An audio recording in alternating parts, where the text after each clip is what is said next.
Doctora Ventura Rondón del bufete Legality. ¿Así es? ¿Legality? Legality. Estos micrófonos son suyos. Es un gran placer tener aquí a una mujer tan preparada, valiente, arrojada en la defensa de los derechos del consumidor. Altagracia Paulino. Adelante, doctora Ventura. Buenas tardes a todos los oyentes y al equipo en cabina. Muchas gracias por esa presentación, señor Mariotti. En el día de hoy, como bien decía, trataremos relevantes aspectos sobre la publicidad engañosa versus la protección del consumidor. Y realmente nosotros conocemos la alta incidencia de publicidad engañosa que existe de parte de los comerciantes para llamar la atención de una potencial clientela de forma deshonesta, en especial en estas vísperas o épocas navideñas donde se hacen compras masivas. Y para conversar sobre este tema hemos invitado a una autoridad en la materia, la licenciada Altagracia Paulino, quien es abogada, experta en derecho de consumo, presidenta del Observatorio Nacional para la Protección del Consumidor, ONPECO, por siglas, y exdirectora de Proconsumidor. Bienvenida, licenciada Paulino, felices de contar con usted para que nos ilustre sobre este tema. Ay, muchísimas gracias, yo encantada de estar con ustedes. Saludo a Mariotti, mi amigo de muchos años. Así que nada, aquí estoy. Saludo a todos, a Celine, a todo el grupo. Desde antes de la una estoy oyendo ahí. Ay, qué bueno, gracias. Licenciada Paulino, yo creo que debemos iniciar orientando a los oyentes sobre qué es la publicidad engañosa y cuál es el cuerpo normativo que lo regula. Bueno, la publicidad engañosa casi ha existido siempre porque la cultura del engaño ha permeado la humanidad desde sus inicios. Yo recuerdo que en mis investigaciones, los árabes, que eran los primeros comerciantes, penalizaban muchísimo a los que engañaban a la gente. Le cortaban la mano porque la publicidad engañosa es un fraude. Un engaño es un fraude y entonces como tal debería estar tipificado. En República Dominicana no está tipificada como fraude. Volviendo a la historia, los árabes tenían balanza donde el consumidor tenía que ir a pesar el artículo para ver si estaba correcto. Si estaba incorrecto, había un engaño y había corte de mano, corte de dedo, dependiendo de... Eso no ha variado, o sea, el engaño en el comercio no ha cambiado nunca, sigue ahí porque ya es una cultura que viene casi en el ADN de nosotros. Sin embargo, al aparecer en 1960 el tema de los derechos del consumidor, una de las cosas que variaron y que han variado son leyes especiales de protección al consumidor que se han ido creando y las mismas, casi todas, tipifican como un fraude la publicidad engañosa. Dentro de la publicidad engañosa hay que distinguir la publicidad falsa de la engañosa. Son dos conceptos totalmente distintos. La publicidad falsa es aquella que te venden un producto, por ejemplo, un abrigo de bisón, y no es de bisón nada, es de otra cosa, pero no te lo reflejan. Por ejemplo, también las falsificaciones de ropa de marca, de zapatos de marca, que son falsificaciones, pero no te lo dicen. Entonces te engañan y te compran un precio como de una marca y eso. Sin embargo, la publicidad engañosa, que es la más vasta, la más vasta, es la que vemos casi todos los días. Y una de las razones por las cuales yo me involucré en el tema de la defensa del consumidor. En el año 89, yo me cambié de casa, yo vivía en una casa grandísima, me mudé a un apartamento pequeño y veo en un sitio que están publicitando unas lámparas. Yo me la imaginé en la mesita lateral, en mi lamparita, salí a comprar, tomé un carro público, una carrera, como le decían antes a los taxis, y cuando llego, me dicen, esa lamparita estaban a 325, esa lamparita no están a la venta todavía, esas vienen en marzo, y era noviembre. Vienen en marzo, o sea, me atrajo la lámpara, pero hay unas parecidas, y era una falsedad. De la misma manera que te dicen un encarte de un periódico, huevo a 3 pesos. Entonces tú vas atraída por los 3 pesos que cuesta el huevo. Pero cuando tú llegas, que va a la caja con tu cartón de huevo, te dicen, no, eso fue un error. Los huevos están a 9 y a 10 pesos.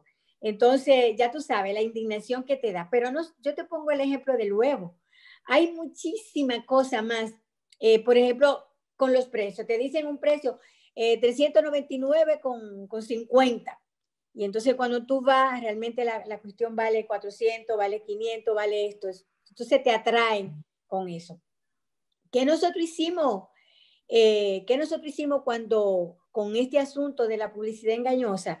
Bueno, la ley del consumidor, la 35805, aprobada promulgada en el 9 de septiembre del 2005 por el presidente Fernández, esa ley del consumidor se refiere a la publicidad engañosa. Le dedico un capítulo a la publicidad engañosa. Le caben las mismas multas que le caben a todos los engaños que están previstos en la administración a través de la ley del consumidor. No hay penalidad para eso.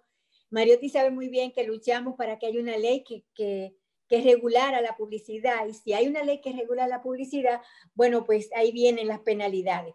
La publicidad engañosa es un fraude. Perdón, senador, antes de llegar a las sanciones, a mí me gustaría, porque usted dio muy buenos ejemplos prácticos para identificar una publicidad engañosa, ¿verdad? Pero a mí me gustaría, antes de llegar al tema de las sanciones, es que al momento de uno constatar una publicidad engañosa, yo como consumidor, ¿qué debe hacer ese consumidor o ese usuario? ¿Puede denunciar esa publicidad engañosa? Y en caso positivo, ¿a dónde quién debe dirigirse y cuál sería el procedimiento a seguir? Bueno, lo primero que debe hacer, el procedimiento es, tú la detectas, bueno, me engañaron. Hay un libro de reclamaciones, se pone en el libro de reclamaciones. El libro de reclamaciones siempre hay que poner, debe ser pedido al usuario, reclamar ante el mismo usuario. Si él se niega, entonces tú vas a Proconsumidor. En Proconsumidor toman la medida del lugar, la multa, el procedimiento, lo que proceda. Hay una posibilidad de corregir siempre, la administración le da la oportunidad al que engaña de corregir su error. Si es reincidente, también ponerle las multas que tipifica la ley. Inclusive la ley dice hasta cerrar el negocio, hasta eso, hasta esa situación. Pero vuelvo y te repito, las multas son administrativas. A pesar de que es un delito penal, no está penalizado. Eso es lo grave. Una multa y tú vuelves y la haces. Precisamente vi recientemente que multaron a un supermercado que nosotros habíamos multado casi desde que entramos a Proconsumidor. O sea, en el 10 habíamos multado y ahora lo multan de nuevo por la misma práctica de publicidad engañosa. Lo que quiere decir que hay que penalizarla, o sea, porque es un delito, es un fraude, un engaño es un fraude y entonces debe ser penalizada. Yo creo que bueno, en Proconsumidor cuando yo estaba, hicimos un reglamento de la publicidad, se hizo un reglamento. El reglamento establece que se le va a aplicar lo que estipula la ley, las multas que estipula la ley, desde 100 salario mínimo hasta 500. A la reincidencia también se le multiplica los 500 salarios mínimos, pero realmente yo creo que debe ser penalizado porque el fraude es un fraude, debe ser penal, es un delito penal y entonces las multas son fundamentalmente administrativas. Licenciada Paulina. Yo tengo una pregunta para la señora Altagracia y a la vez un testimonio. Es decir, muchas veces nosotros pensamos, buenas tardes y qué bueno saludarte, de verdad que sí, un beso grande. Gracias. Muchas veces pensamos que la publicidad engañosa, señores, es para cosas tal vez pequeñas, pero yo puedo dar un ejemplo de algo grande que me ocurrió.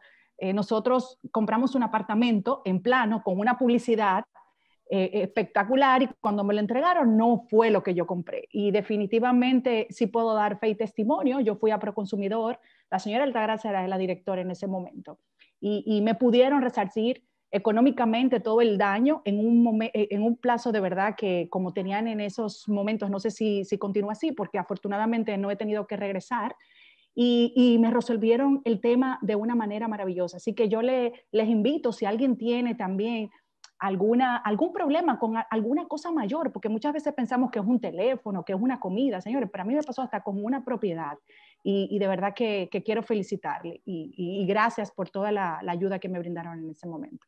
Sí. Gracias, Celine. Realmente, qué bueno que plantea el tema, porque eso fue una de las grandes cosas que hicimos. La publicidad engañosa con relación a los bienes raíces fue descomunal. Urbanizaciones enteras que ofrecían calle, agua, todo, y la gente venía, lo que había un solar ahí que no tenían ni siquiera las divisiones. Apartamentos de lujo que ofrecían piso de mármol, caoba, terminación en caoba, y cuando nosotros íbamos era cerámica y pino pintado de caoba, o sea, cosas así. Nosotros tuvimos que enfrentar muchas cosas, pero no solamente eso, el metraje. Te decía, un apartamentico de 110 metros, y cuando tú ibas era 90. Y cuando íbamos al terreno decían, no, lo que pasa es que ahí se ha contemplado el parqueo y está contemplada la iglesia y la zona verde. Y entonces en vez de 110 metros te vendían 90. Bueno, eso nosotros fuimos al Tribunal de Tierra. Eso lo peleamos. Eso lo peleamos. Realmente en los bienes raíces, en los apartamentos, en todo ese tipo de venta, hay mucha publicidad engañosa. De hecho, casi todos los días aparece gente reclamando eso, que le vendieron tal cosa y cuando fueron no había nada, sobre todo personas que viven fuera del país. Es lamentable. Licenciada Paulino, se nos agotó el tiempo, se me quedaron varias preguntas, así ¿Cómo que así? la comprometo desde hoy para que en una próxima entrega nos colabore con este tema o algún otro que lo podamos ampliar. Así que le damos muchísimas gracias. Grace, Dígame. hazle una última pregunta porque es importante. Aprovechemos Altagracita y más en estos tiempos. Tenemos tiempo. Le puedes hacer 2 preguntas más. De acuerdo. Licenciada Paulino, ¿cuáles son las obligaciones a cargo de los comerciantes al momento de anunciar sus campañas promocionales de cara a la legislación vigente? Bueno, entre las cosas que nosotros descubrimos estando en Proconsumidor fue, por ejemplo, los concursos. Los concursos te decían que tenía un carro del año y cuando salió el carro no era del año, no era del color que decían, y eso nos obligó a crear un reglamento de publicidad de los concursos. O sea, los concursos estar con todas las, es un contrato con todas las especificaciones. Entonces, lo primero es que el comerciante debe ser respetuoso del consumidor, porque ya inclusive ahora la gente no está pegada a una marca, no tiene fidelidad porque hay muchas ofertas en el mercado. Y precisamente aprovecho la ocasión porque hoy, 22 de diciembre, hay mucha gente comprando en la calle y son los días de la publicidad, de la oferta falsa y engañosa. Por ejemplo, ropa viejísima, sábana, toalla que no se vendieron hace 2 años, que probablemente cuando tú le echas a la lavadora ya se rompió. Entonces hay que tener mucho cuidado. En estos días lo ideal no es salir a comprar, sino guardarle dinero para, como hacen en Europa, hacen el Black Friday, lo hacen en enero. O sea, después de la fiesta, la gente entonces va a comprar. Ya está bastante generalizado, pero en los primeros días de enero son las ofertas en Europa y la gente guarda el dinero para eso. Yo creo que debemos ir aprendiendo de la gente que se ha desarrollado. El comerciante tiene que ser si no es sería la idea. Y ellos deben luchar por eso, para mantener la fidelidad del cliente, tienen que ser respetuosos del cliente. Licenciada Paulino, me parece una excelente recomendación para esta época navideña. De hecho, ese fue el sentir de elegir este tema para el día de hoy. Y tengo una última inquietud y me gustaría que usted ya de manera sucinta dijo cuáles fueron las medidas o cuáles han sido las medidas que Proconsumidor ha tomado para hacerle frente a esta publicidad engañosa, pero en su opinión, ¿entiende usted que han sido medidas exitosas? Bueno, cuando nosotros estábamos en Proconsumidor fueron exitosos, pero el hecho de que se haya repetido, porque lo hemos visto en estos días, quiere decir que fue como de un momento, no se le dio seguimiento, no se le dio continuidad,